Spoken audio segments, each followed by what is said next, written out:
This is the Fantasy Roadshow.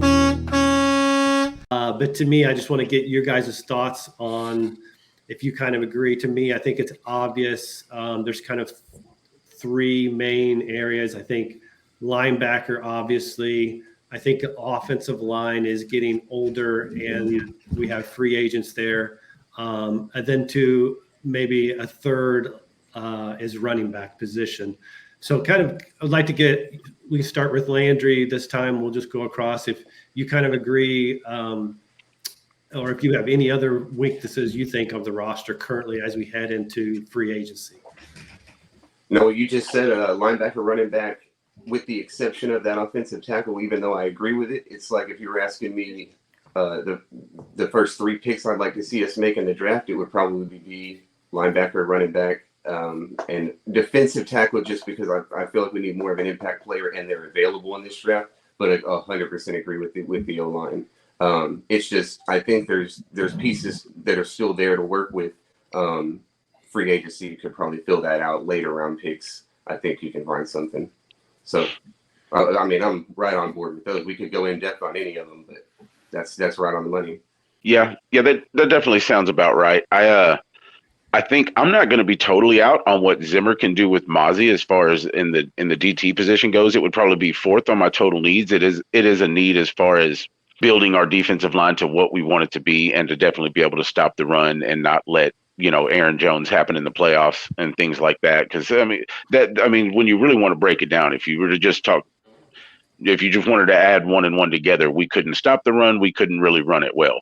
So when we didn't run into games where we weren't in the lead, you're completely out of your own comfort zone and out of your own wits, and then that's when you start getting handled. That's when you get beat up on. And so that's almost what happened in week 5 against San Fran, and it's definitely what happened against Green Bay. So what I would really like to see is honestly a trade back. I would like to bolster a second and third round by maybe moving back and taking BPA at a top 3 need a little later in the first. Let somebody like a Buffalo, let somebody come up for a few picks and throw a third in there.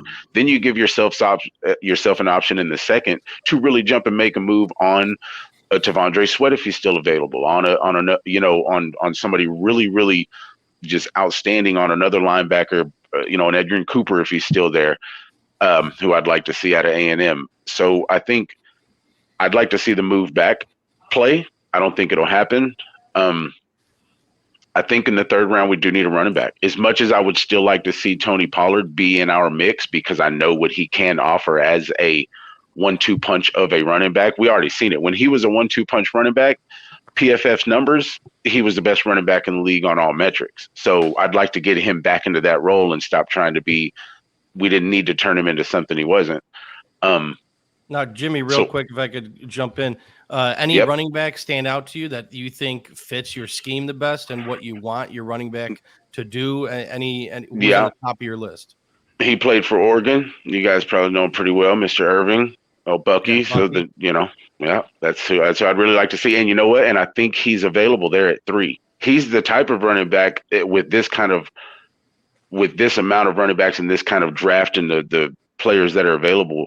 He may be there at 4, but I really think here's what I like about him. This guy averaged 4.9 yards per carry after contact. So every time he touched the ball and absorbed contact, he averaged almost 5 yards after getting touched for the first time.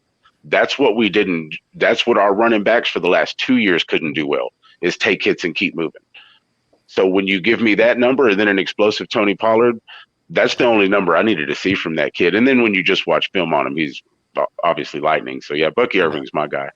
I love that.